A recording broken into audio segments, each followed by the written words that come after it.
இந்த ஒரு மந்திரத்தை உதாரணத்துக்கு நவநிதி பதயே நமோ நமஹ, நவநிதி பதயே நமோ நமஹன்னு மட்டுமே சொன்னா செல்வ வள்ளம் சேரும், கடன் தொல்லை நிவர்த்தியாகும். அதுக்கப்புறம் ஷட்கோண பதயே நமோ நமஹங்கிறாரு. அப்படின்னா என்னன்னா 9 கோணங்களில் உரையக்கூடிய சண்முக கடவுளே போற்றி.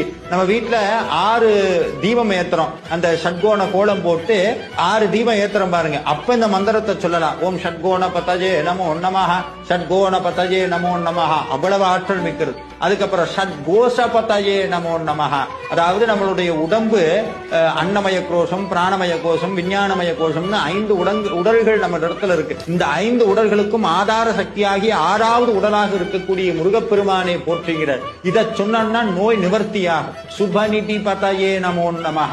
இந்த மந்திரம் ஒவ்வொன்றும் வீட்டுல சுப நிகழ்ச்சிகள் நடத்துவதற்கு காரணமாக அமைகிறது. இது மாதிரி சொல்லிக்கொண்டே போகலாம். அத்தனை